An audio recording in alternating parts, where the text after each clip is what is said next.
Este é o podcast Fora da Política Não Há Salvação. A versão em áudio do canal do YouTube Fora da Política Não Há Salvação, produzido por mim, o cientista político Cláudio Couto. Olá, este Fora da Política Não Há Salvação é um programa em tempos de pandemia, mas também em tempos de CPI da pandemia, o que significa, digamos, um estágio a mais da confusão em que nós estamos vivendo. E nós estamos gravando hoje, no dia 1º de julho, quando a CPI está metida numa baita confusão. A gente vai terminar essa gravação e não sabe até onde essa confusão vai, mas já tivemos ali um depoente que levou uma história muito estranha para contar na CPI sobre a questão de venda de vacinas por meio de uma intermediária da AstraZeneca, que é produzida na Fiocruz, e a gente não sabe para que precisaria de intermediária. Levou um áudio do deputado Luiz Miranda, que foi depor na outra semana, que causou tremores de terra na política brasileira, mas um áudio que a gente não sabe do que é, que já parece que tem a ver com um outro negócio que ele fazia que não tem nada a ver com vacina. Enfim, uma imensa confusão. Mas tudo isso por quê? Porque o governo se vê acuado por um processo de investigação que ocorre na CPI, que ele coloca contra a parede, que cria uma série de situações constrangedoras para esse governo. E por isso mesmo o governo reage de maneira forte. Há suspeitas, não podemos afirmar isso ainda, que inclusive esse depoente, que é um policial militar, um cabo da PM, né, de Minas Gerais, e que inclusive é um cabo da Ativa, ele teria talvez ido à CPI um pouco para ajudar o governo na sua narrativa sobre aquilo que acontece. Vamos ver se é isso mesmo. A senadora Simone Tebet, inclusive, fez uma observação interessante. Falou, mas o senhor é um PM da Ativa? Por que quando lhe foi pedida a propina, o senhor não deu voz de prisão em flagrante para quem lhe pediu propina? E ele se atrapalhou todo para dizer, falou que ficou meio desconcertado. Um PM que fica desconcertado quando vê um crime, em vez de agir como um policial. Mas enfim, temos aí uma série de coisas esquisitas acontecendo. Para tentar entender esse cenário, não só do ponto de vista daquilo que já aconteceu, como do ponto de vista daquilo que pode vir a acontecer, quais são os cenários prováveis, ninguém aqui é futurólogo ou futuróloga, mas nós temos cenários prováveis pela frente. Eu tenho duas convidadas hoje e as duas vão tratar desse tema. Uma é a professora Daniela Campelo, que é professora de Ciência Política da FGV, BAP, de Ciência Política e Relações Internacionais, e que tem toda uma pesquisa aí voltada às questões de opinião pública, de voto econômico, da influência desse cenário nas escolhas dos cidadãos e dos eleitores. E a outra convidada, a professora Deise Ventura, já esteve aqui conosco num outro momento, que é professora da Faculdade de Medicina, de Saúde Pública, melhor dizendo, da Faculdade de Saúde Pública da USP, né, mas ela é da área do direito e trabalha com direito da saúde, e é uma das responsáveis por uma pesquisa muito importante que foi tocada ali é o projeto Direitos na Pandemia, né? A gente até falou desse projeto na outra ocasião em que a Deise esteve aqui. E que é aquele projeto, teve uma grande repercussão pública, que mostrou a intencionalidade do governo Bolsonaro em produzir os resultados catastróficos que nós estamos vendo nessa pandemia por conta das suas estratégias de como lidar com ela, algo que, inclusive, é objeto da CPI. Então, tendo isso em vista, eu dou as boas-vindas a Daniela e a Deise, mas começo pela Deise para pegar justamente esse gancho aí da CPI e dessas investigações da CPI relacionadas às estratégias do governo. Até se a Deise puder explicar um pouquinho como é que a pesquisa que ela faz com outros colegas da Faculdade de Saúde Pública, como é que enxergam aí essa intencionalidade do governo e os efeitos que isso teve sobre a questão da pandemia e como é que a CPI pode lidar com isso. Ou, em outras palavras, né? Deise, como o que vocês pesquisaram mostra por que chegamos ao ponto em que estamos hoje. Obrigado, boas-vindas às duas. Deise, por favor. Eu que agradeço, Cláudio, prazer estar contigo e com a Daniela. A primeira coisa que eu quero dizer para vocês é que a Comissão Parlamentar de Inquérito, pela primeira vez, colocou na centralidade do debate político a resposta federal à pandemia. Mesmo que a pandemia aparecesse em alguns pontos, principalmente as adversidades que se criaram em torno dela entre o Dória e o Bolsonaro, outros momentos de discussão, como aquele em que o STF reconheceu a competência dos estados e dos municípios para adotar medidas quarentenárias, quer dizer, em alguns momentos a pandemia pipocava ali como um tema importante, mas de um modo geral a saúde pública e a resposta à pandemia nunca foram prioridade na esfera federal e nem eram percebidas no seu conjunto. Quer dizer, essa forma de fazer política do governo federal sempre dava a impressão de que o presidente era um provocador e que as medidas tomadas pelo governo, elas eram, algumas delas erros, outras eram incompetência. Alguns momentos chegou a se dizer até que o presidente era louco. Então a gente passou o ano passado tendo uma percepção da pandemia que explica, inclusive, o buraco no qual nós nos metemos, né? Totalmente desfocada em relação ao fenômeno que ela de fato foi e continua sendo para nós. Então, a CPI já tem um mérito enorme, mesmo que ela gere confusão em alguns momentos, que seja um grande circo, como de resto todas as CPIs que até hoje tiveram uma repercussão significativa, tem esse lado circense. Nos decepciona muito com os nossos representantes também, porque a gente conclui que todos poderiam ser melhor preparados do que a gente realmente está constatando, com honrosas exceções, né? Alguns senadores que realmente são preparados e conseguem atuar, mas apesar dos pesares, a CPI já é um sucesso extraordinário, porque apontou o dedo para o presidente da República e para o conjunto do governo federal. Esse começo da CPI, ele vai totalmente em direção à tese que apareceu no nosso estudo, que é o governo federal escolheu a imunidade de rebanho por contágio como estratégia de resposta. A gente mostra no estudo claramente o momento em que isso acontece, né? Quando a cadeia de mando se desloca para o Palácio do Planalto e, a partir dali, o centro de decisão passa a ser a Casa Civil e o próprio gabinete do presidente da República. Então, a gente vê o momento em que se toma essa decisão de deixar a doença seguir o seu curso natural e, a partir daí, qualquer um que se atravessa no caminho, se for do próprio governo, é exonerado, né? É afastado. O quadro de carreira do Ministério da Saúde evapora, ele é militarizado, e ele é militarizado não para securitizar, para dar mais importância para a resposta, mas sim para submeter todo o aparato técnico do Ministério da Saúde, que é relevante. O Ministério da Saúde era uma instituição com uma tradição, com uma grande experiência nas políticas públicas de saúde, que sobrevivia aos diferentes governos. Então, todo esse processo vai acontecer, e isso apareceu muito na primeira fase da CPI, né?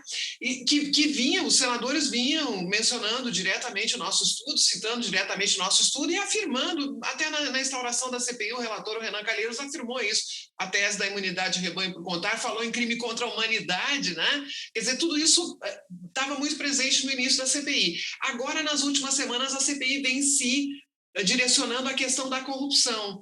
E começam algumas falas que eu acho muito perigosas, né?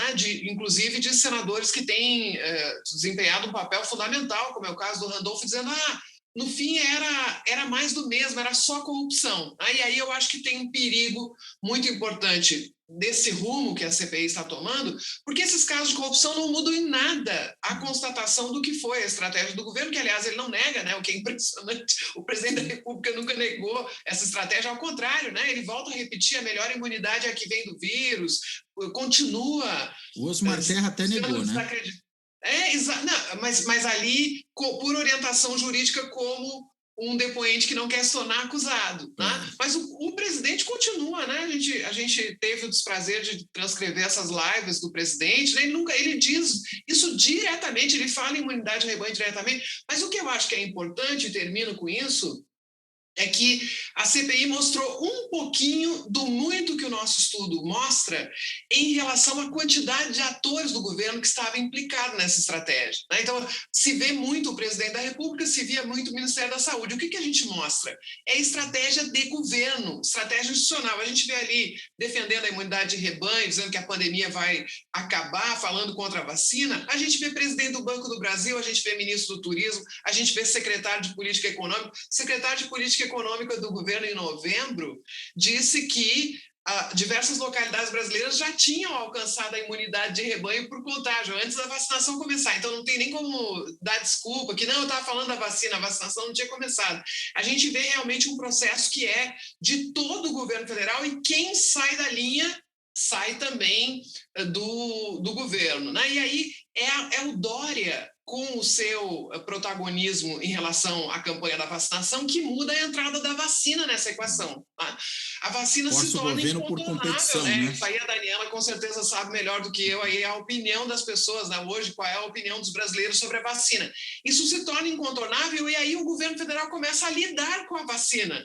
Ao lidar com a vacina, surge a oportunidade de negócios, digamos assim, né? Estou usando o eufemismo, em torno da vacina. Mas o fato de existirem essas negociadas em torno da vacina, não sai nem 1 milímetro dessa estratégia geral que em algum momento passou a tolerar a vacina. E olhe lá, alguns atores continuam carregando contra a vacina até hoje.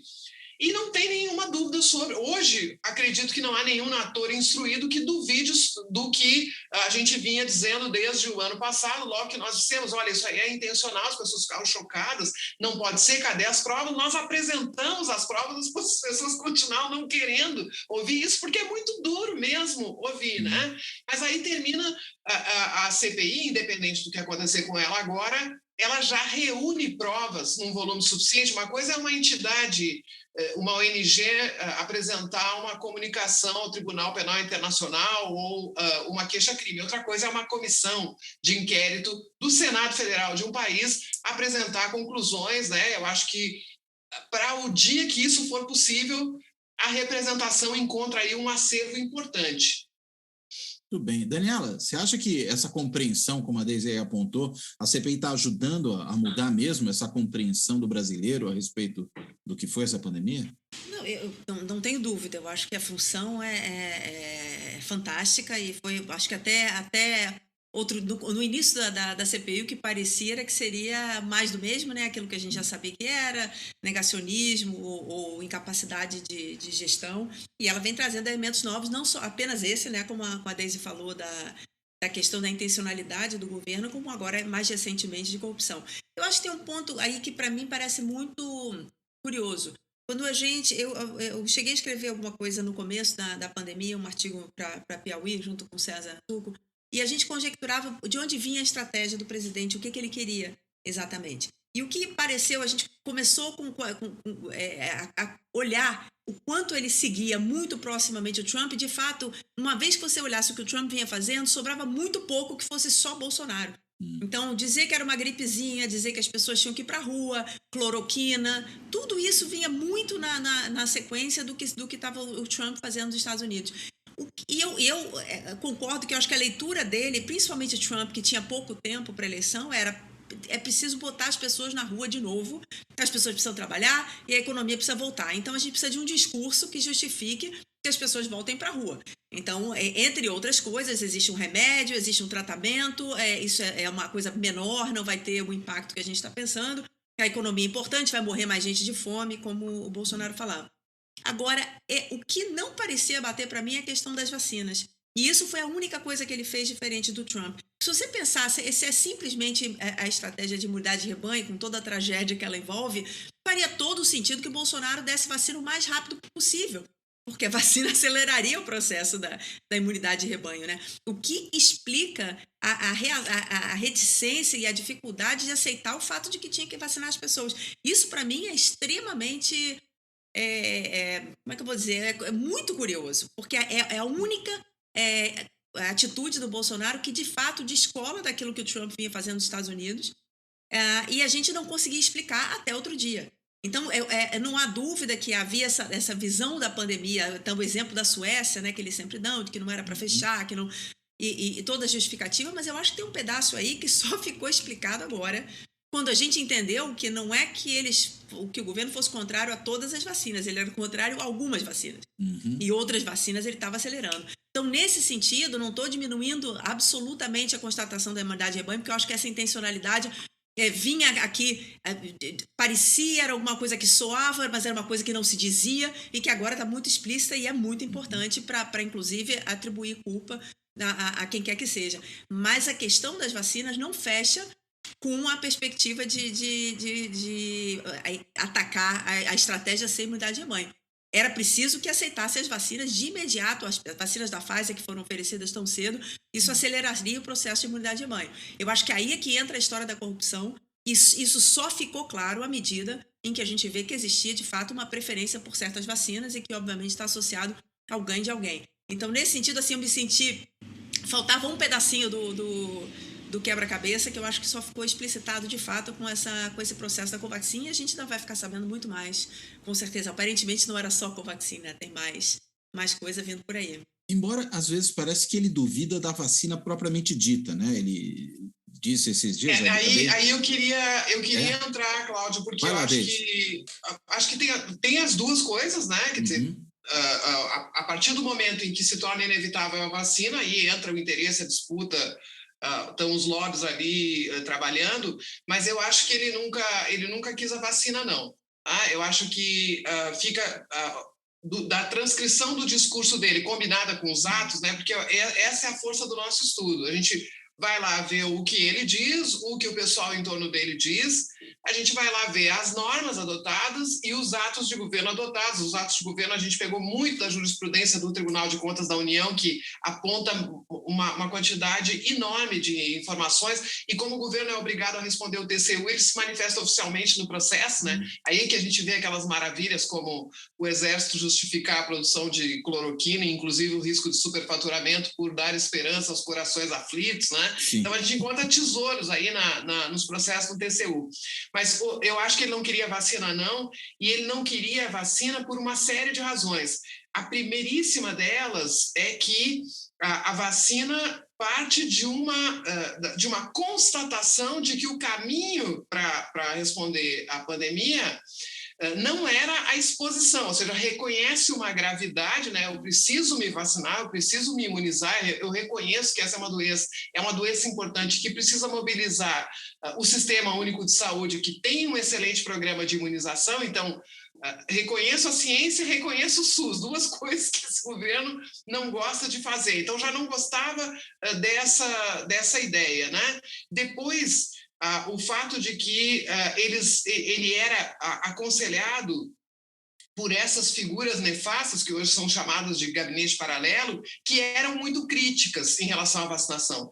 Então, se a gente olhar, por exemplo, a audiência que aconteceu na Câmara dos Deputados em outubro do ano passado, que foi convocada pelo Ricardo Barros, pelo líder do governo, e que reúne Nise Yamaguchi, reúne o Wong, o Paulo Zanotto, né, reúne essas figuras, que a fala deles é anti-vacina, né? Quer dizer, a própria Nise alertando para os perigos, isso é outubro ainda, né? Então eu concordo com o Cláudio que ele também tinha a convicção de que a vacina não era o caminho, e quando surge a Fiocruz e o Butantan, que são duas entidades atacadíssimas, já vem sendo, e digamos que esse amor pela ciência do governador João Dória é bastante recente, né? Esse fascínio, essa importância, esse investimento, né, do João Vacinador, então instituições que tem uma trajetória muito importante, e a Fiocruz com posições que colidiram com o governo, muitas vezes o próprio Osmar Terra em relação à política de drogas, né? Então eu acho que não havia nenhuma simpatia, porque a ideia da imunidade, a expressão correta seria imunidade coletiva por transmissão, né? Mas se generalizou a imunidade de rebanho por contágio. É uma ideia que é profundamente convergente com as características de governo, darwinismo social, o que a gente chama de neoliberalismo epidemiológico, ou seja, deixar a doença seguir seu curso, né? Como disse muito bem aquele prefeito de Itabuna, morra quem morrer, né? Quer dizer, são elementos que estão profundamente ancorados, morram os vulneráveis, morram os que já tinham doenças anteriores. Parece uma eugenia, né? A máfia do tratamento precoce, ela se coadunou perfeitamente nisso, e a vacina atrapalha a máfia do tratamento precoce, né? Então, precisava dizer para as pessoas, olha, tenha coragem de se expor com essa caixinha aqui. Esse é o que o presidente disse, né? O presidente disse, está no livro do Mandetta, que ele publicou em setembro do ano passado, ele diz, com essa caixinha na mão, o trabalhador vai ter coragem de voltar a trabalhar. O Mandetta sustenta que ele jamais acreditou, o presidente jamais acreditou, de fato, no tratamento precoce, mas acreditou como ferramenta para motivar, para dar coragem das pessoas de voltarem a circular e voltarem a trabalhar, né? Então, eu concordo contigo, Daniela, talvez a partir de novembro e dezembro. Aí é a questão de, não, vamos comprar, já que nós vamos comprar do nosso pessoal, né? Mas até lá... É isso que Mas eu não pensei. sei, eu acho que o ponto só que para mim não fecha com essa história é o fato de que o Bolsonaro sabia que a economia precisava voltar. Então as pessoas precisam ir para a rua de qualquer maneira. Podia ser com a cloroquina, podia ser com vacina, podia ser com fé em Jesus Cristo. Mas eu acho que do ponto de vista dele, parece que desde o início ele constatou, num raro momento de lucidez, que a economia de fato ia sofrer e que a economia é um fator determinante para a eleição. Então, Mas será nesse que não é porque ele sentido... duvida da vacina, Daniela? Pois é, mas esse aqui é o ponto. Você pode até duvidar da vacina, mas se as pessoas acreditam, elas vão tomar e vão sair, né? Então, nesse sentido... Funcionaria como cloroquina, né? Não, mas aí a gente tem Funcionaria como cloroquina. Mas aí tem que ter a linha do faça tempo. Eu acho que aí o que nos ajuda é a linha do tempo. Porque ele queria fazer, com certeza, o negócio dele era a economia. Só que o pessoal do Ministério da Economia estava dizendo o quê? Estava dizendo que com 20% de pessoas infectadas, muitas vezes se alcançava a imunidade de rebanho. Esse documento do secretário de Política Econômica, eu acho que é um dos mais importantes para entender tudo isso, né?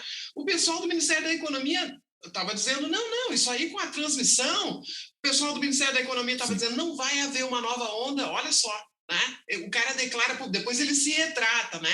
Depois ele se desculpa, diz, eu não devia ter falado sobre isso, eu devia ter deixado o Ministério da Saúde falar sobre isso. Mas a todo momento eles dizem, a pandemia está acabando. Então, na verdade, independente de qualquer outra coisa, intenções, etc., o presidente foi muito mal assessorado. Né? Ele se cercou de um verdadeiro potencial de mediocridade que é inesgotável, né? Quando a gente pensa, não vai ser mais medíocre que isso, né?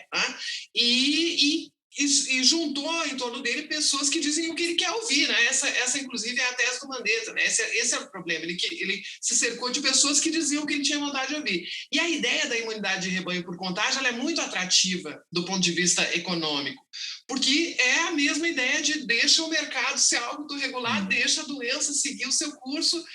E, mais uma vez, disseram para o presidente que ia ter 5, 7 mil mortes. Diversos apoiadores do presidente, inclusive, passaram a reproduzir esse discurso.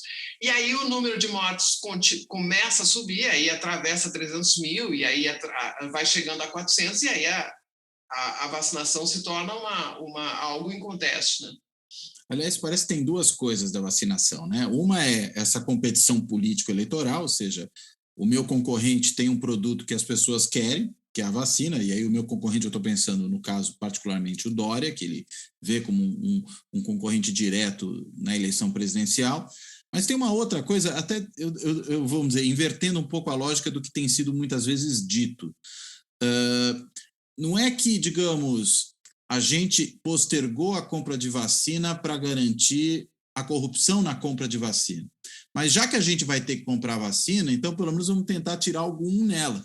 Será que não tem um pouco isso também? Talvez seja essa, pelo menos é o que pareceu, eu pelo menos estou notando dessa maneira, quando entrou essa última fase aí da CPI mostrando essas declarações relativas a problemas, né, vinculados à compra de vacina. Daniela, mas desculpa, você ia, acho que seguir um pouco na sua fala aquela hora e a gente interrompeu. Na verdade, eu acho que isso é uma pergunta empírica concreta, a gente não sabe ainda, né? Eu acho que... Eu hoje estava vendo posts de tweets de Flávio Bolsonaro falando das maravilhas da Covaxin, que é a vacina que o presidente vai conseguir pra gente.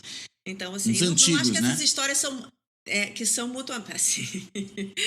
mutuamente exclusivas, não. Mas eu de fato, acho que tem alguma coisa aí que...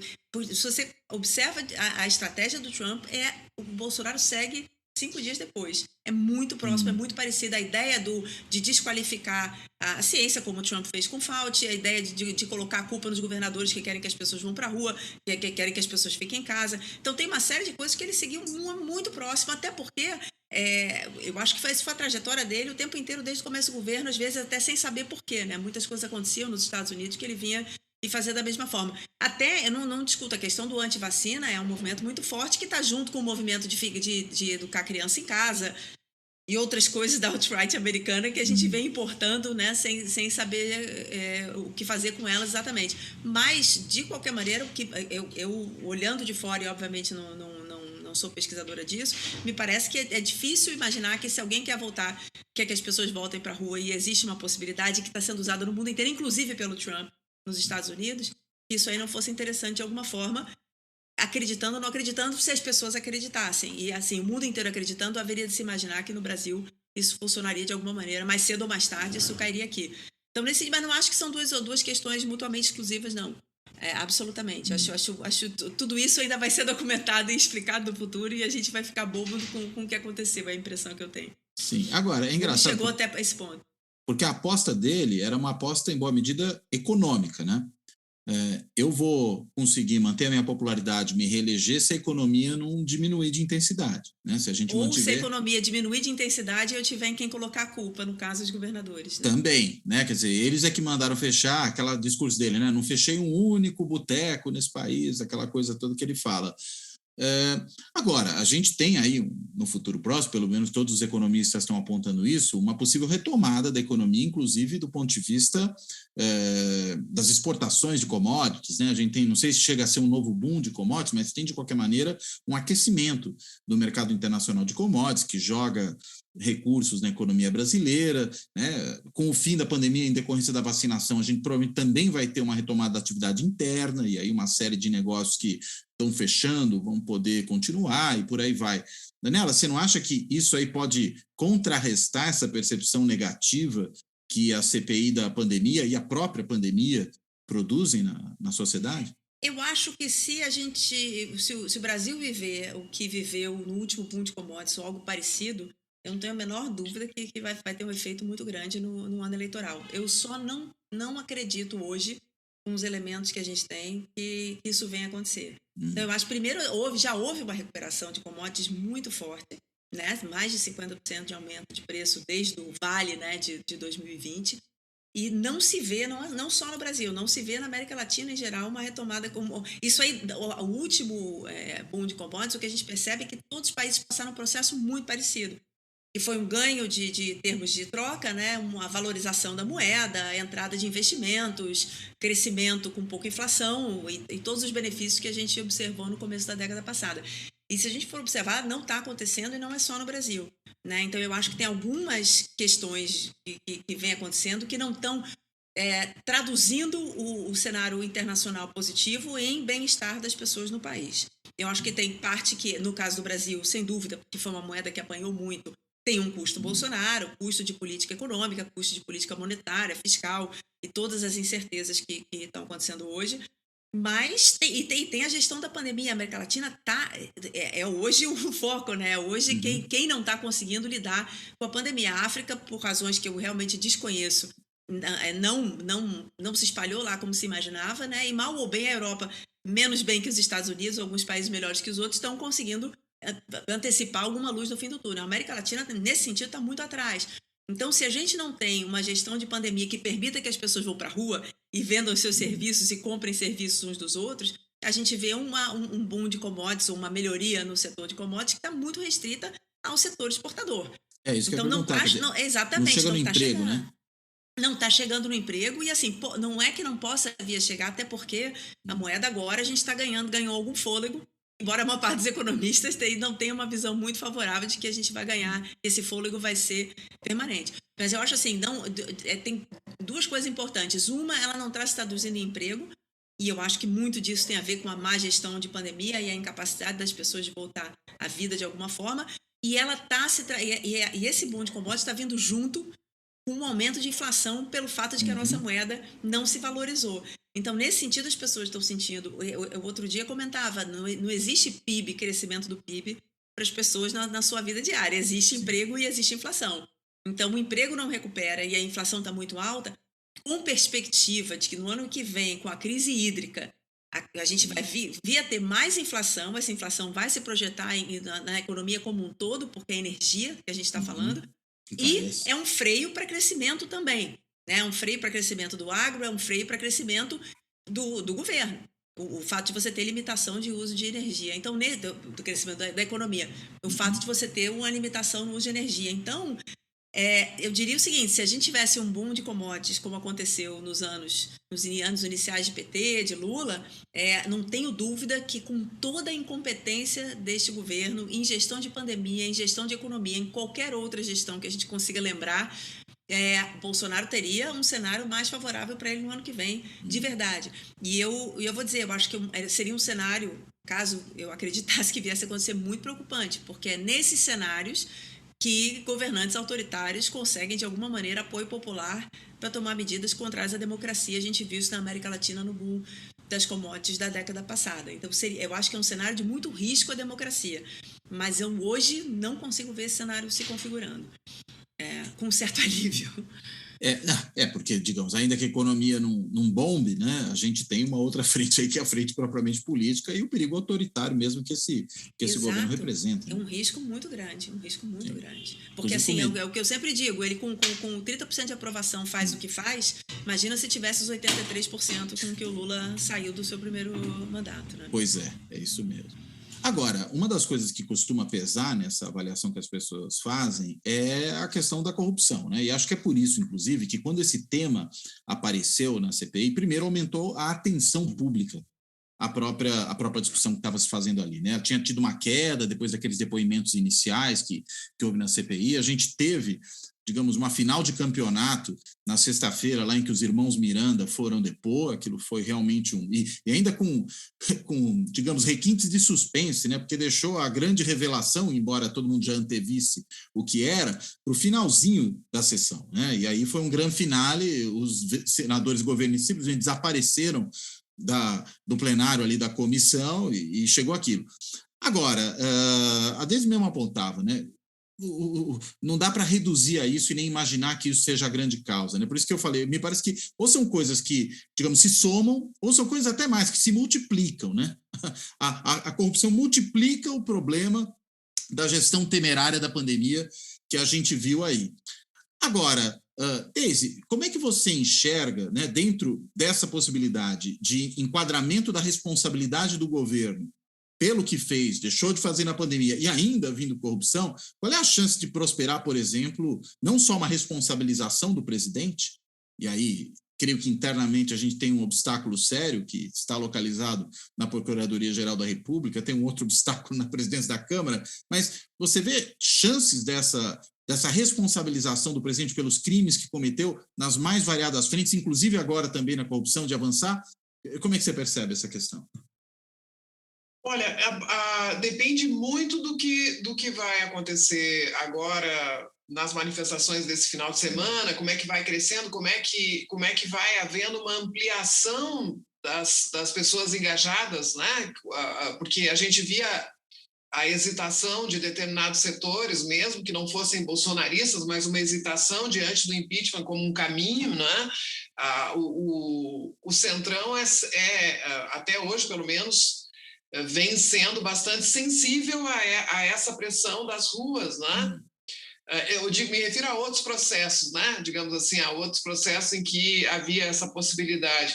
Mas o fato é que se nós não tivéssemos a comissão parlamentar de inquérito, a gente entraria diretamente com essa blindagem na Procuradoria-Geral da República, com essa blindagem na Câmara, a gente teria entrado num momento de afirmação da narrativa de que a pandemia era assim mesmo, que era isso, e agora, agora vamos ter a vacina, e isso vai terminar, um erro aqui, o outro lá, negligência em Manaus. A gente estava entrando nesse caminho quando a Comissão Parlamentar de Inquérito conseguiu vir e fazer mais do que... Por exemplo, a gente faz essencialmente pesquisa documental, a gente tem acesso ao que é público, tá?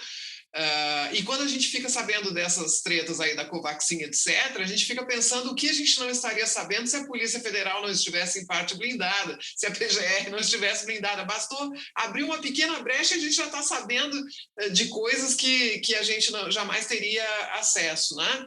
Mas o fato é que a CPI vai constituindo esse acervo, como a sexta-feira que tu mencionaste aí, Cláudio, ou seja, vai indo além do que a gente poderia ter feito por outros meios, digamos assim, vai dando coragem a pessoas a dar depoimentos, né? Porque isso é muito importante também. Quando todo mundo começar a falar, quando cada cada funcionário que recebeu aquela ordenzinha, né? Aquela ordem para dizer não solta essa campanha de prevenção, né? Ao contrário, né?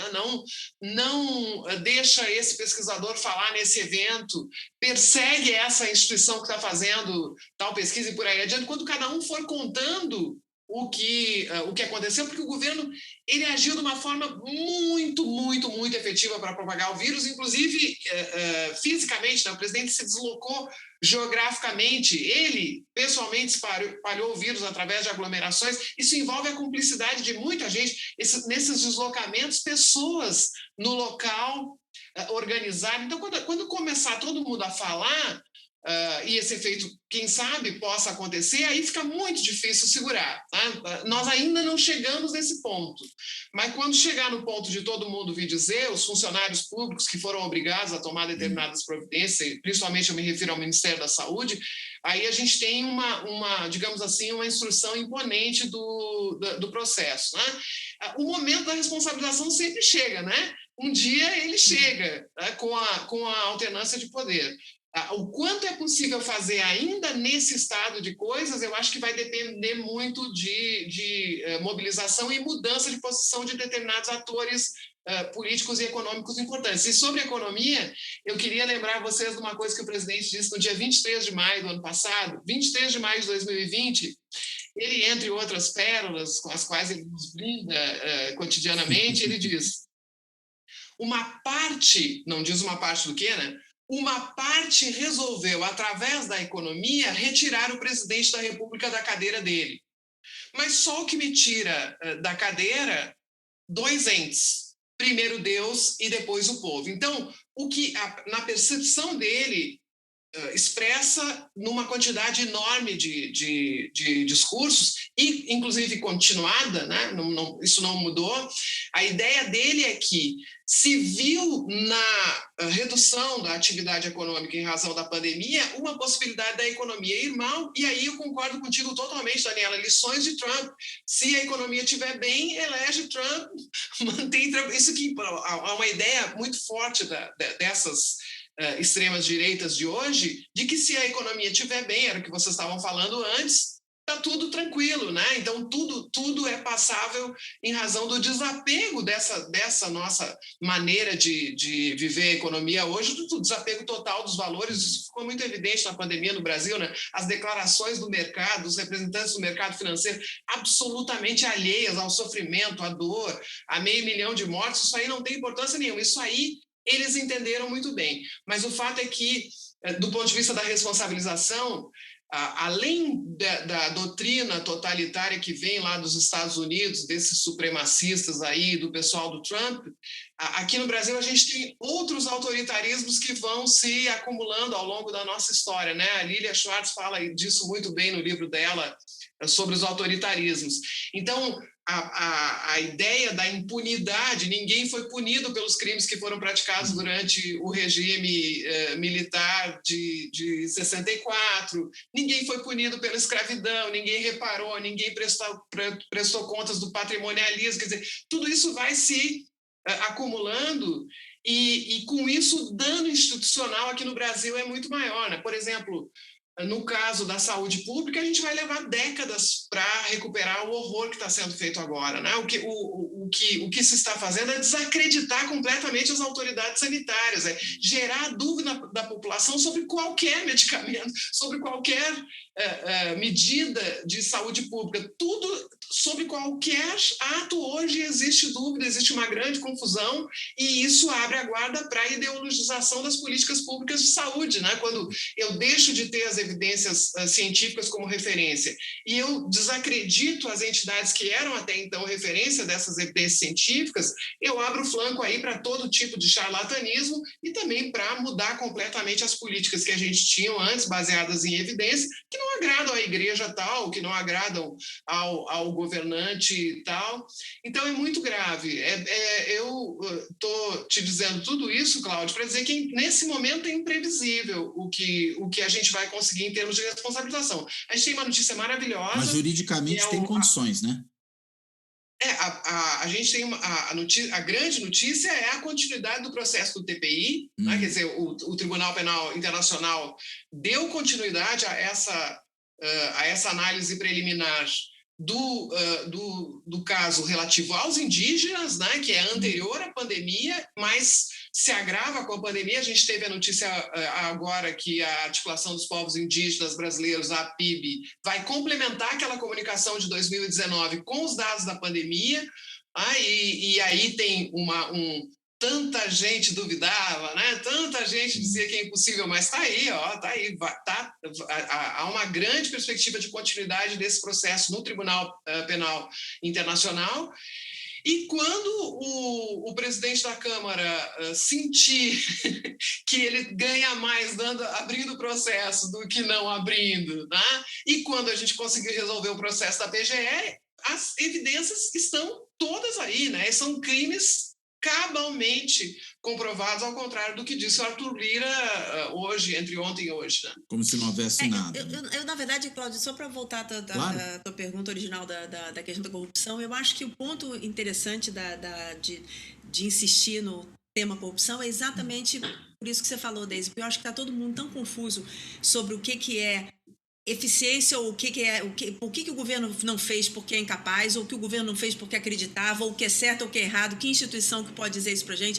Eu acho que de uma maneira geral na população tem tanta incerteza, ou melhor, tantas certezas divergentes hoje em dia, que eu acho que o tema corrupção tem essa vantagem. É uma palavra muito conhecida de nós todos, e para a qual tem uma reação muito clara. Não existe mais ou menos corrupção, ninguém defende abertamente a corrupção do meu, né? Então é uma palavra contra a qual não tem conversa. Então, nesse sentido, eu acho que é muito poderoso a CPI ter chegado no tema corrupção e, de fato, conseguir mostrar alguma coisa nesse sentido. Porque mesmo que se diga, que se prove que o presidente era negacionista e investiu na imunidade de banho, há parcelas da população que seguem e que são negacionistas e que não estão querendo tomar vacina e que não acreditam.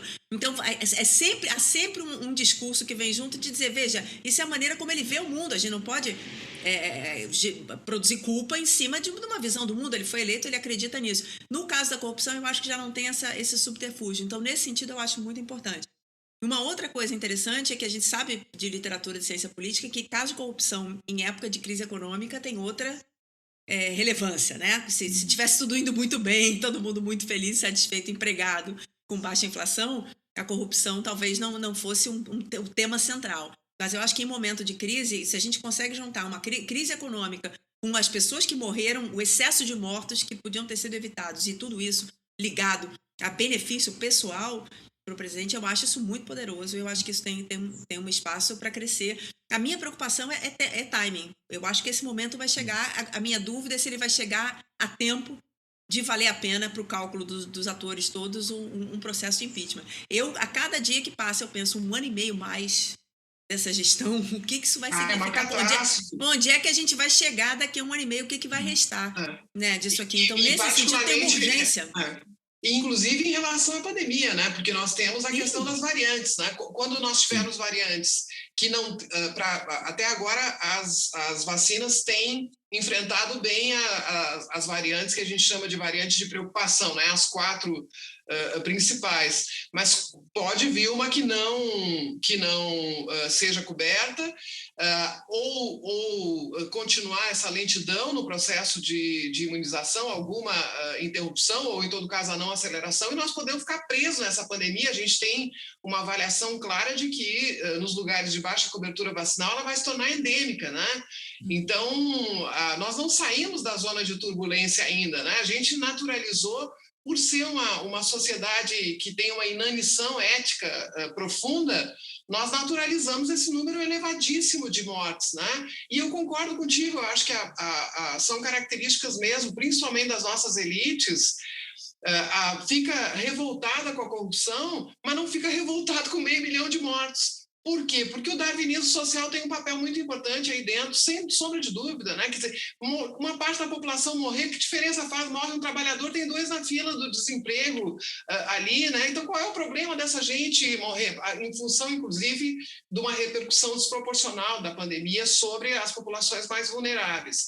Então, infelizmente, é isso mesmo. A corrupção mobiliza mais do que essa mortandade que nós tivemos aí, que há muito tempo nós já sabemos que ela é evitável com medidas elementares de prevenção. Quer dizer, isso a gente é algo... Quando o presidente diz assim, você é contra o tratamento precoce, me diga a alternativa. A alternativa é a prevenção, sempre teve essa alternativa, né? Mas... Na verdade, o tratamento precoce foi tratado, de certa forma, como prevenção, né? Eu conheço bastante gente que entendeu assim. Com certeza, e é uma enorme estratégia, né? Isso a CPI, com certeza, a CPI já conseguiu. Ela conseguiu avançar muito, a gente já tinha muito material, mas eles conseguiram mais material ainda do grande esquema que é o esquema do tratamento precoce, que, na minha opinião, ele ganhou autonomia em relação ao bolsonarismo, porque ele se tornou um movimento venal. Ele surge muito em apoio. Desculpe, Cláudio. Tem interesses econômicos que o interesses econômicos importantes, não só de quem produz, como de quem prescreve. Então, ganhou autonomia aí o pessoal da ivermectina, o pessoal da cloroquina, etc. Claro, não dá para nunca tirar a responsabilidade do governo que transformou isso em política pública, né? O que é absolutamente inaceitável. O envolvimento do Conselho Federal de Medicina também, porque tudo isso, do ponto de vista científico e ético, é um absurdo o que aconteceu. É inacreditável que isso aconteça num país como o Brasil, que tem os cientistas que tem as universidades que tem, e o Poder Judiciário que deveria ter, né? Essa é uma vergonha que nós vamos levar para o resto da vida, essa barbaridade de enganar as pessoas, iludir as pessoas. Agora, isso eles tinham aprendido com a fosfoetalonamina. Ali eles aprenderam como a pílula do câncer, né? Como era chamada. Como era fácil, o desespero das pessoas, quer dizer, a pessoa perde a razão, ela está com medo, tem um horizonte ali, aí vem a mentira do uso compassivo, porque se é compassivo, como é que vai ser precoce, né? E toda essa confusão que foi gerada, essa aí é uma vertente importante para entender o fenômeno, né? O quanto essa linha do tratamento precoce tem força nesse governo e continua tendo até hoje. Na verdade, tem alguns comentários. Falando ainda das consequências da postura do governo, se a gente olhar em volta, mesmo governadores de oposição, prefeitos de oposição, ele criou um custo tamanho de fechamento, de restrição à vida das pessoas, que hoje em dia não está acontecendo mais em lugar nenhum. É como se a pandemia tivesse passado. De uma maneira geral no Brasil. No Rio de Janeiro, pelo menos, a vida é como sempre esteve, o nível de movimentação das pessoas em todos os lugares. Agora, o outro ponto que eu queria dizer é trazer um pouco das nossas elites, não ter nenhuma dúvida sobre isso. Agora, isso cai a população age assim também. Né? Eu acho que por isso que eu acho que a economia, nesse sentido, vai ter um efeito mais forte, porque a quantidade de pessoas que conhecem outras, que ficaram doentes e que se curaram de alguma forma, a percepção sobre a pandemia pode encaixar muito bem com a leitura do presidente. Isso foi uma gripe, a pessoa ficou doente e voltou. E as pessoas afetadas por morte são poucas. E a gente sabe de psicologia política, que a gente não reage a grande número. Né? A mente das pessoas nossa cabeça não está preparada para assimilar o tamanho de uma desgraça de 500 mil pessoas. Quem estuda genocídio, em geral, é quem está olhando para isso. Como é que chama? Psychic numbing. Eu não sei como é que traduz para português. Chega uma hora que 500 mil, 1 milhão, 2 milhões, as pessoas não têm mais a sensibilidade do que é isso. Então, nesse sentido, na realidade da vida, o que interessa é eu estou comendo, eu estou comprando, eu estou vivendo, eu consigo sobreviver ou não consigo sobreviver. Então, isso eu acho que foi um ponto que a gente aprendeu com o auxílio emergencial, que eu acho que você pode ter uma leitura elitista disso, dizer, não, você está falando que a pessoa mais pobre não quer saber de outra coisa, quer saber de comida. Agora, é muito fácil para a gente interpretar dessa maneira. As pessoas estão no nível de sobrevivência ali, sem recurso nenhum, e subitamente aparecem R$1.200 na sua conta, entregues pelo governo federal. E a gente viu a resposta que isso aí teve. Então, nesse sentido, não é absolutamente um julgamento moral, mas eu acho que as pessoas vão reagir muito mais às condições econômicas que elas vão encontrar daqui a 6 meses, 1 ano, do que propriamente ao fato da pandemia. Eu acho que a pandemia, a reação é muito mais limitada pelo simples fato de que ela atingiu de verdade, frontalmente, muito menos gente. Eu vi uma pesquisa... Diga. Não, desculpa, Daniela, eu achei que você ia concluir. Eu vi uma pesquisa recente, até que vai muito nessa direção. Eu achei que tinha uns problemas na maneira como foram feitas as perguntas, né? É uma pesquisa aqui no Instituto Paraná Pesquisas, e eu achei ruim a maneira como eles fizeram, porque eles pediram para as pessoas dar notas de 0 a 10 da importância que elas davam para certos temas. E aí você ficou com, parecia nota de escola de samba, né? Aquele nota 10. Isso, 10.10, 9.9, você ficou tudo muito no mesmo intervalo, quase você não conseguia... Mas, de qualquer maneira, tem um certo ordenamento que acabou saindo, e eu acho que isso é interessante de olhar. E o primeiro de todos é emprego, né? Quer dizer, as pessoas continuam valorizando emprego. E o último de todos, se eu não estou enganado agora, se não era o último, era o penúltimo, era número de mortos na pandemia, como critério para escolher em quem se iria votar. Ou seja, as pessoas não dão tanta importância para o número em si, embora uma pergunta intermediária ali que aparece é o quanto as pessoas acham importante a atuação dos governantes na pandemia. Mas elas não ligam isso automaticamente, pelo que dá para ver, com o número de mortos.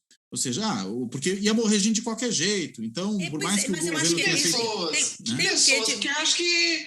Não, a pesquisa nacional. Essa pesquisa aí. Não, mas veja só, Deise, olha só, essa pergunta é uma pergunta difícil, porque você dizer o número de pessoas que morrem, você está assumindo que as pessoas estão atribuindo completa responsabilidade ao presidente pelas mortes.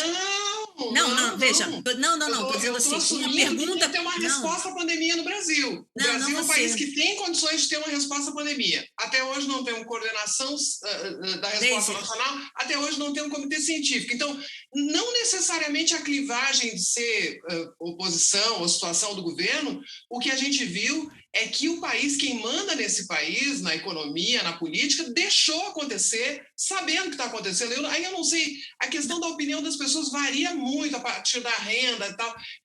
Existe uma diferença também entre mais de um a cada 500 brasileiros morreu de Covid-19. É diferente quando você tem um parente que morreu de Covid, alguém próximo, com alguém que você convivia. Então, tem nuances importantes aí. Mas o fato é que olharam e deixaram acontecer. Não precisava nem tirar o Bolsonaro. Bastava dizer para o Bolsonaro o seguinte, meu amigo, aqui você não vai deixar acontecer essa carnificina. Então, eu acho que é isso, meu ponto não é... Então, isso aí está completamente fora de discussão, todo mundo aqui concorda. O meu ponto só é que as pessoas ali nas suas vidas, quando a gente fala 500 mil, é difícil você dizer, primeiro, outro dia eu vi uma pergunta que dizia quem é o maior responsável pelas mortes da pandemia. É difícil dizer que é o Bolsonaro. Tem gente morrendo no mundo inteiro, a gente sabe disso. Então, quanto dessas pessoas podia ser evitado é uma avaliação difícil para fazer de um não especialista, uma pessoa que está vivendo a sua vida no meio da pandemia. Então, eu acho que dependendo da maneira como o Bolsonaro se beneficia, né? Não, eu acho que dependendo da forma de se perguntar, eu acho que a resposta vai sair dessa forma. E se você me disser 250, 500, 700, quantos eu acho que seria natural ter morrido, você tem que fazer um certo cálculo e existem 1000 discussões. O governo está aí vendendo a ideia de quantos estão curados, quantos estão vacinados. Então, eu acho isso uma questão extremamente complexa para o eleitor médio estar discutindo e avaliando quanto é o que de onde. O que eu estou dizendo é que, ao contrário dessa quantidade de pessoas que morrem, que uma família, por exemplo, eu estou, enfim, fazendo uma pesquisa com o Felipe Nunes da Quest, e a gente, por exemplo, qualquer resposta que você peça sobre pandemia é influenciada pelo fato da pessoa ter perdido alguém ou não. Quem perdeu alguém já avalia diferente, independentemente de ser bolsonarista ou não.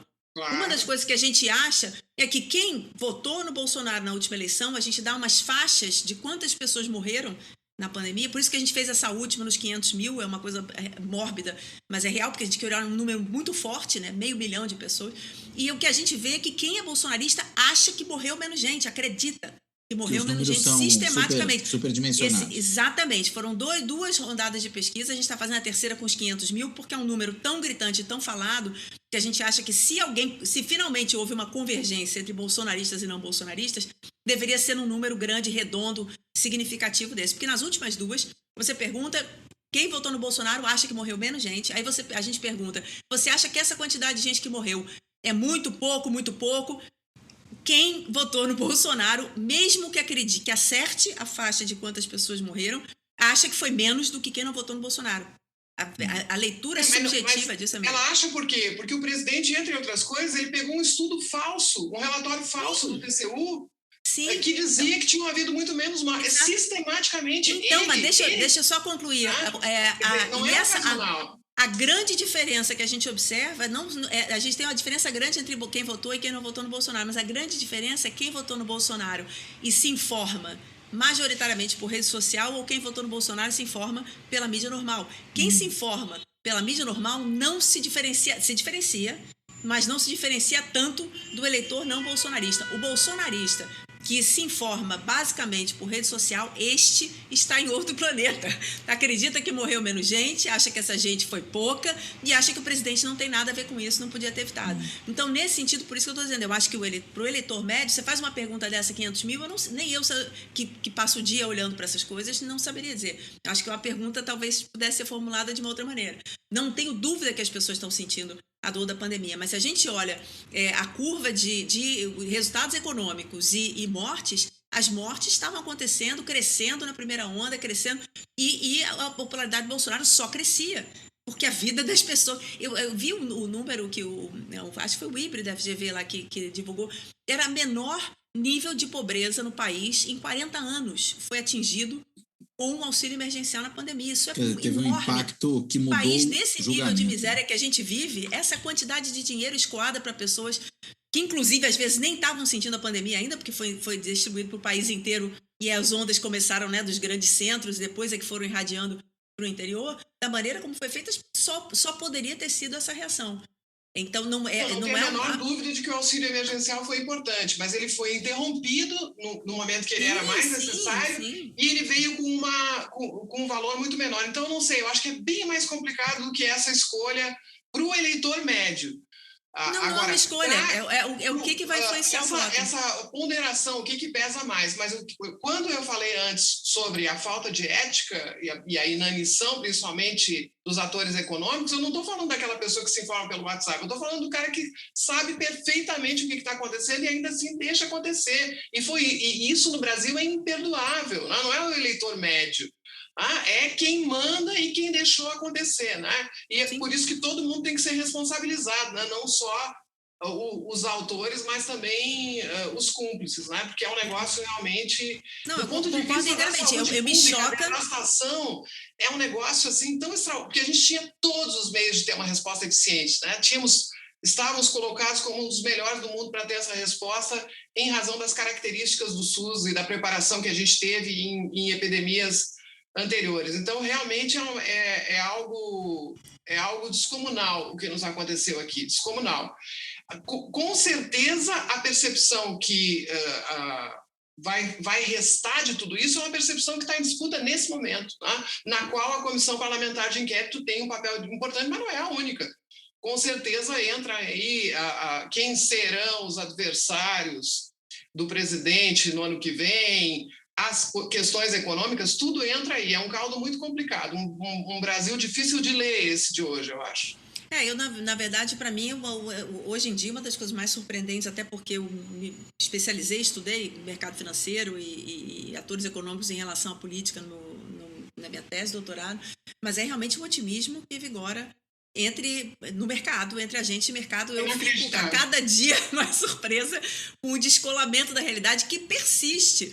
Não é uma coisa que entenderam errado. Eu ouvi, já disse inúmeras vezes de analistas que o Bolsonaro tinha se convertido ao neoliberalismo, que o Guedes tinha convencido todos os militares com ele, coisas absolutamente fantasiosas, mas é curioso como a realidade não se impôs, né?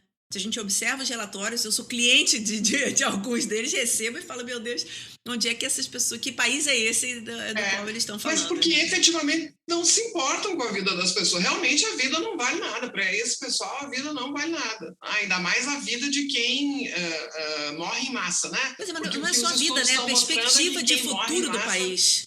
Que é nenhuma com a gestão. Porque a boa pergunta é, se esse projeto bolsonarista for levado a cabo, é essa sociedade que essas pessoas querem?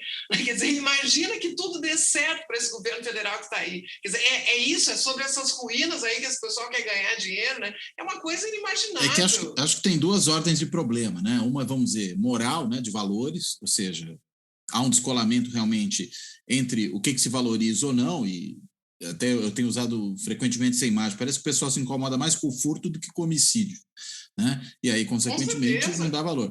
Agora, existe uma outra questão que é o custo, vou até colocar num termo que me parece, enfim, puramente econômico nesse sentido, de capital humano que está se perdendo. Quer dizer, quando morrem essas pessoas em quem se investiu, deixam de ser consumidores, enfim. Já tem um monte de perdas, né? Quem é o economista neoliberal que não fala que a grande solução é a educação e tudo mais, a gente acabou com uma geração, talvez, de crianças que passaram esses 2 anos, ou sei lá quantos anos mais serão, fora de escola e sem nenhum acesso a nada.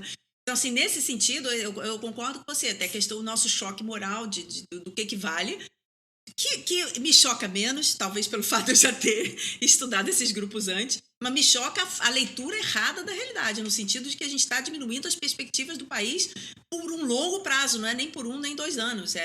O que vai ser o Brasil no futuro depois dessa destruição absoluta, né?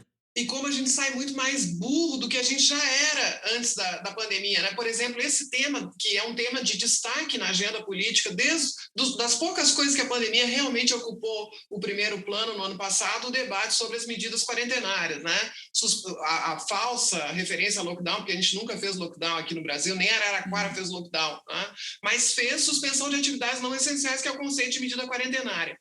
O nosso estudo mostra: todos os governos adotaram medidas quarentenárias, todos, de todas as posições políticas.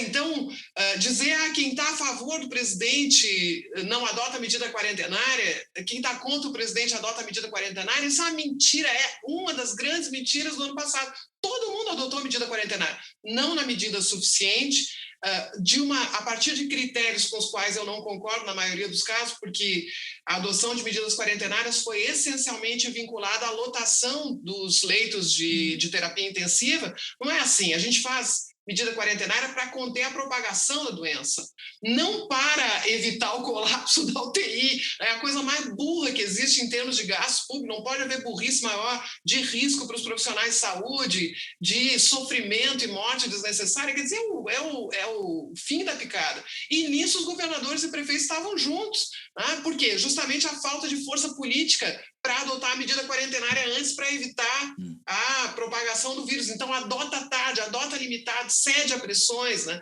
O caso típico do Amazonas, antes do colapso lá, no final de dezembro, o governo decreta a suspensão das atividades não essenciais, os empresários mandam os trabalhadores para a rua, pressionam, os deputados bolsonaristas pressionam, ele volta atrás, né? Quer dizer, adotou, voltou atrás. Aí o judiciário manda fazer a quarentena, aí explode Manaus, tudo aquilo que a gente viu, né? Então, só que é absolutamente o Bolsonaro é campeão de ir visitar um município, um estado, quando ele vai conversar com um aliado, ele diz: esse aqui não adotou, esse aqui não fechou o comércio, e o cara fechou o comércio, entendeu? E elogia, né? Todo mundo sabe que o cara fechou o comércio, ele diz: não fechou o comércio, porque mas ainda todo assim, mundo...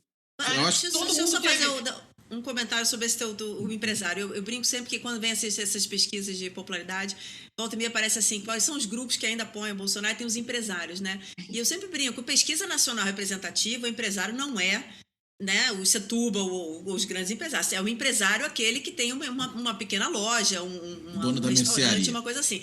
E apoiam. E tem exatamente esse discurso, cai muito bem para essas pessoas que de fato dependem da sobrevivência dos funcionários para vir trabalhar e que abraçaram o Bolsonaro muito, muito fortemente nesse sentido. Esse discurso bateu muito bem para essa categoria. Agora, eu digo isso já por experiência familiar, meu marido é do interior de Santa Catarina, então a gente, enfim, conhece empresários bolsonaristas que têm essa visão. E é curioso porque em algum momento o discurso, isso é totalmente impressionista. Por favor, outro dia eu fui acusada de fazer teoria em termos de impressionista só porque eu falei desses empresários que é indignada, coisa que eu sempre critico. Mas eles apoiaram o tempo todo, né, a abertura contra o lockdown, a favor do Bolsonaro. E aí, em algum momento, quando a coisa foi ficando muito feia, aí eles também começaram a perder pessoas conhecidas. A conversa era: veja só, a pandemia já ia estar resolvida se os governadores não estivessem roubando.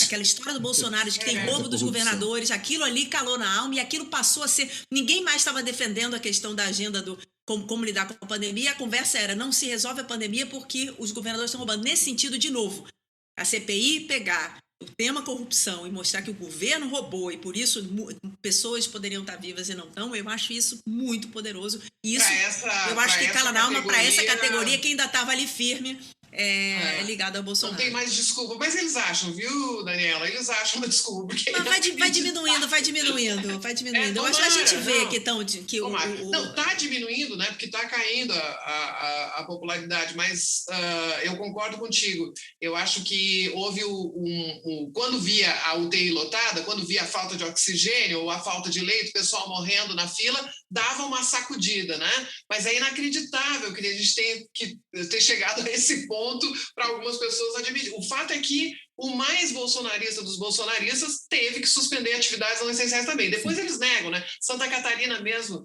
quando a gente dizia, toque de recolher em Santa Catarina. Não, aqui não tem toque de recolher. Como assim não tem toque de recolher? Não, aqui só não pode circular entre 23 horas e 6 da manhã, mas isso não é toque de recolher. Então eles tentam maquiar, tentam atenuar, mas todo mundo teve que fazer, né? Não, sim, então, os políticos sim, mas o comércio teve sempre muito claramente que não era isso que devia ser feito, né? Sempre foi contra a vontade dessas pessoas. Aliás, tem existiu, com certeza, uma visão curta, uma visão tosca, né?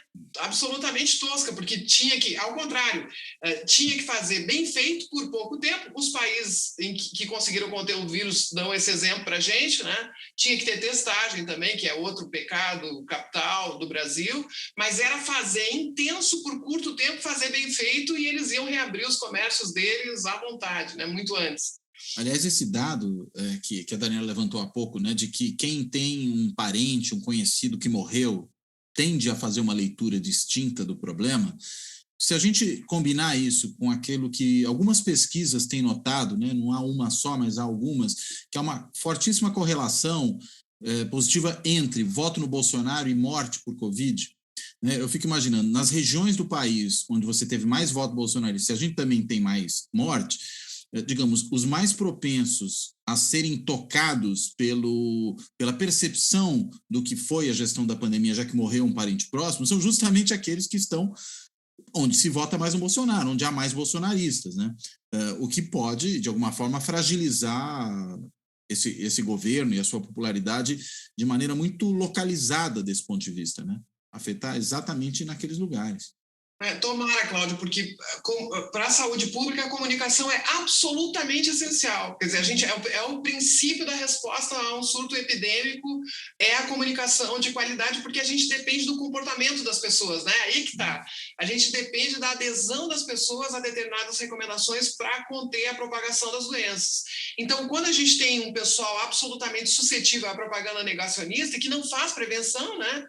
Porque isso o presidente não desistiu até hoje de atacar as medidas de prevenção, tirando máscara de criança aí, né? Nossa, querendo mesmo corresponder à imagem de monstro, agora de uma forma bem explícita. Então, essas populações são extremamente suscetíveis a essa propaganda. Isso foi um desastre para nós na saúde pública, e é o que explica essa correlação aí que os colegas que estão fazendo esses estudos estão mostrando, né? Onde a gente não consegue passar a informação de qualidade, e tecnicamente o primeiro princípio é confiança nas autoridades sanitárias e mensagem transparente, inclusive sobre incertezas científicas. Quer dizer, eu te dizendo essas duas coisas, eu não preciso continuar com o resto, porque explica a catástrofe. A gente não teve campanha de prevenção, e quando a gente teve campanha de prevenção foi uma decisão judicial, né, que obrigou o governo. Parecia que era o Queiroga, que estava vindo com uma onda melhor, aquilo foi o governo foi condenado, né? Deise, vou te dizer uma coisa, eu, enquanto leiga de saúde pública, não é minha praia nem nada, mas eu dou aula de comportamento aplicado à política pública. Então, a gente discute muito psicologia política e tudo mais. Eu senti, de um lado, obviamente, eu acho que a politização funcionou, de certa forma, dos dois lados. Porque, por muito tempo, pelo menos a minha impressão é que a gente ia para a televisão e via os especialistas dizendo fica em casa. E o fica em casa, para a vasta maioria da população, não quer dizer absolutamente nada, né? Ninguém pode ficar em casa, eu posso ficar em casa, você talvez possa e o Cláudio também. E eu acho que faltou, a minha impressão é que em algum momento desapareceu o conceito de distanciamento. Distanciamento virou isolamento. Isolamento ou a pessoa era pró-Bolsonaro e achava que todo mundo tinha que ficar em casa, ou era contra Bolsonaro, contra Bolsonaro e achava que tinha que ficar em casa, ou era pró-Bolsonaro e achava que tinha que todo mundo para a rua. E eu senti falta dessa conversa, da questão que a gente até chegou a discutir com alguns amigos também de saúde pública, que era como lidar com a AIDS, né? Que é uma vez que as pessoas vão sair, porque uma parcela gigantesca da população não tem alternativa e continua andando de metrô e continua andando de ônibus, você investir já que vai sair, como sair com mais segurança, em distanciamento, em arejar, em máscara e tudo mais. Então, eu acho que isso, de alguma maneira, ficaram os dois polos ali, Bolsonaro mandando para a rua e especialistas durante muito tempo falando fica em casa, como se fica em casa fosse aplicável para alguém. Então, eu acho Não, assim mas que eu houve acho uma... que não, acho que não. Acho que não. A leitura que se faz do que os especialistas dizem é outra coisa, né? Na tentativa de forjar essa polarização que nunca houve. Mas todas as pessoas que eu ouvi, que foram os grandes vulgarizadores, sempre falaram em distanciamento físico, no arejar o ambiente, usar máscara. Houve uma campanha organizada Máscara, sem pela dúvida vacina, alguma, usar mas distanciamento salva. social... O distanciamento físico, né? Acho que Engraçado, a minha quanto percepção... pegou ou não pegou é outra coisa. Inclusive, porque tem um outro problema grave que é quem é que pode, de fato, atender a essas recomendações em função das condições de moradia, os lugares insalubres de trabalho, tem dificuldades. Mas eu não acho que os especialistas não tenham dito. O que é óbvio é que nunca houve uma campanha do governo federal de prevenção. Tá? Então, com certeza, a comunicação, por mais que os especialistas possam falar e que a grande imprensa tenha dado espaço, felizmente tentou cumprir esse papel de informação que o governo não exerceu, nada se compara com a capilaridade que tem o Ministério da Saúde, a capilaridade que tem o governo federal, e ao contrário, né, não só não fazendo a prevenção, como passando a mensagem concreta nos seus grupos de influência aí, que infelizmente não são a maioria, mas é muita gente que se informa pelas redes do governo. Aí a gente tem um percentual da população que é capaz de fazer um estrago até nós chegarmos a essas cenas que nós temos aí de pessoas sendo agredidas porque exigem o uso de máscara ou porque estão simplesmente cumprindo recomendações, né? Realmente foi um desastre. Essa ausência de campanha de prevenção vai ser responsável por grande parte desses números horrorosos. Como alguém disse outro dia, não foi uma ausência de campanha, foi uma campanha por sair na rua, não usar máscara. Campanha de prevenção e circulação de informações a favor da quer dizer, campanhas de propagação, o famoso Brasil não pode parar, toda a atuação da SECOM, que aí a gente abordou bastante no nosso estudo, o próprio Tribunal de Contas também, né? Quer dizer, realmente a comunicação tem um papel muito importante aí. E acho que faltou coordenação, né? Porque se o governo federal tivesse atuado como um coordenador, algumas dessas ações, elas teriam sido, digamos, mais decisivas, mais rápidas e, consequentemente, menos custosas, né? Como você tem, na realidade, cada um puxando por um lado, né, e cada um dizendo uma coisa, e gera um desencontro de informações, e gera como a Daniela também apontou, gera um custo, né, para quem quer implementar uma ação que, por outro, está sendo dita pelo outro, que é uma ação errada. Enfim, é uma bateção de cabeças que acaba tornando mais difícil e mais prolongada a situação. Né? A gente deixa de... Vou dar um exemplo. Né? Imaginemos que a gente tivesse um lockdown nacional durante 15 dias. Isso teria que ter uma grande coordenação nacional, mas isso seria impossível de fazer, não é nem porque é difícil fazer um lockdown, né? Mas porque o governo federal não tinha o menor interesse de realizar algo assim. Ele poderia, digamos, ter uma política de renda, assegurar durante um período algum tipo de suporte e faz uma ação decisiva. Você tem uma desaceleração do contágio. Agora, não houve nada parecido com isso. O governo que ele entrou no STF contra os governadores. Exato. Exatamente. Ele fez exatamente o oposto. Bem antes disso, quando tu tinha qualquer iniciativa tinha dos bolsonaristas nos poderes legislativos respectivos, tinha ação direta, tinha aí deputado, vereador indo lá boicotar a ação. Né? O sujeito mandou invadir o hospital, né? Quer dizer, é um negócio assim, a gente chegou num grau de não tem realmente a gravidade do que aconteceu na nossa área aí a gente vai levar ainda muitos anos até para identificar tudo o que aconteceu, mas já temos uma boa ideia. É isso, a gente não estava conversando sobre o que tinha que conversar, né? Quando alguém adotava uma medida quarentenária, em vez de ir lá ver, é justificada por evidência científica, é proporcional à ameaça, é potencialmente eficiente, quer dizer, os critérios que a gente usa para avaliar uma medida quarentenária não era isso, apoia o Bolsonaro, não apoia o Bolsonaro, o comerciante não quer dizer, a gente emburreceu muito, sabe? A gente emburreceu enormemente do ano passado para cá.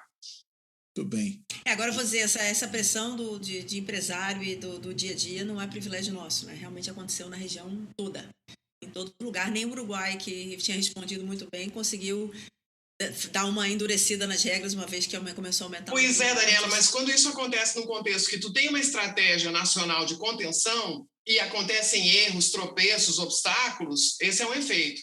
Agora, quando a estratégia de disseminação, né, aí é o que a gente viu mesmo, né? O brasileiro vai terminar esse processo achando que medida quarentenária é ruim, achando que medida quarentenária é contra o empresário, né? Porque acabou tendo um efeito contrário, elas acabaram se banalizando, né? Ou seja, o negócio está explodindo, vai lá e adota. Não, tinha que usar muito menos e de forma mais eficiente, de forma cirúrgica, na verdade. Né? E é sério, né? Para conter o vírus e não para evitar a lotação da UTI. Quer dizer, alguns instrumentos de saúde pública aí que são importantes, são decisivos, saem muito desgastados e a gente desaprende coisas que o Brasil sabia bem, né? Antes dessa pandemia.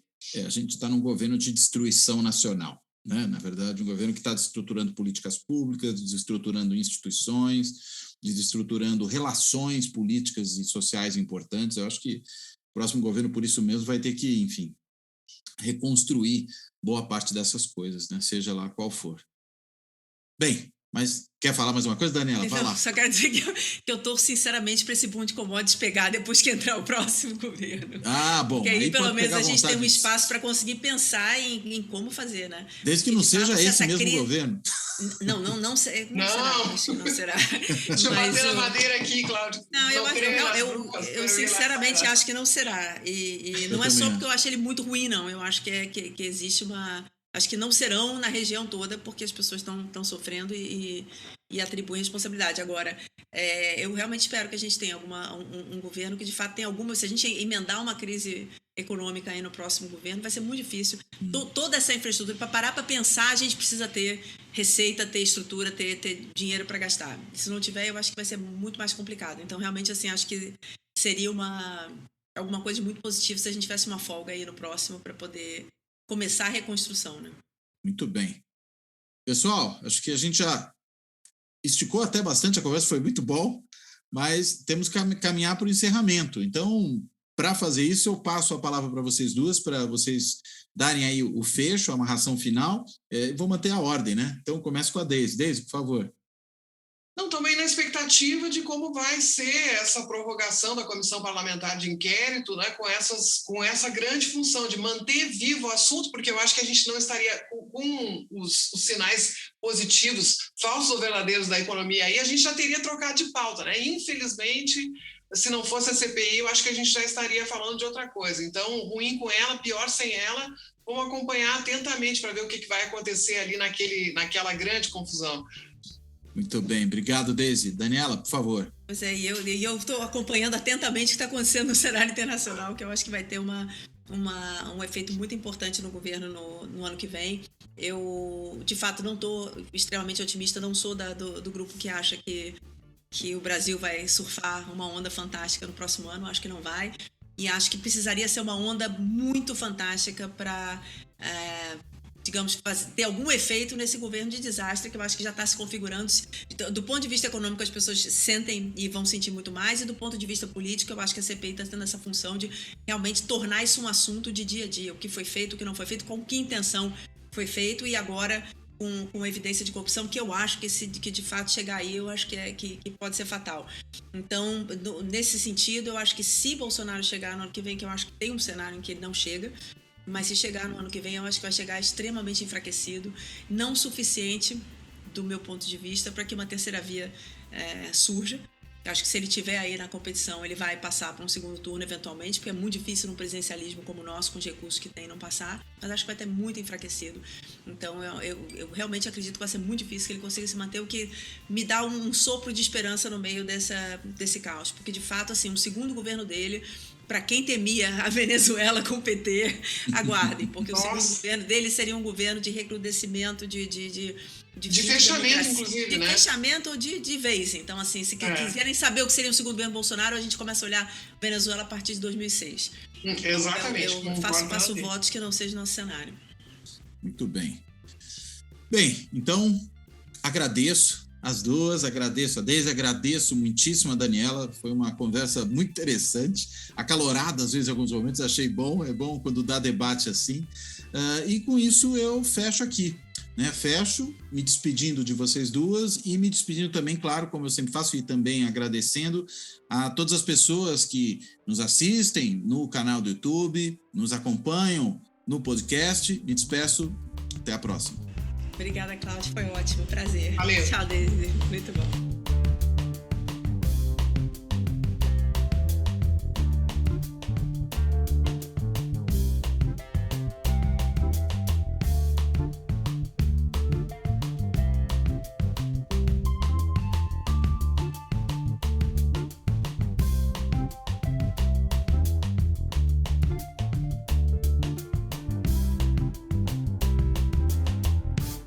Fora da política, não há salvação. Um podcast para discutir política. Também disponível no canal do YouTube.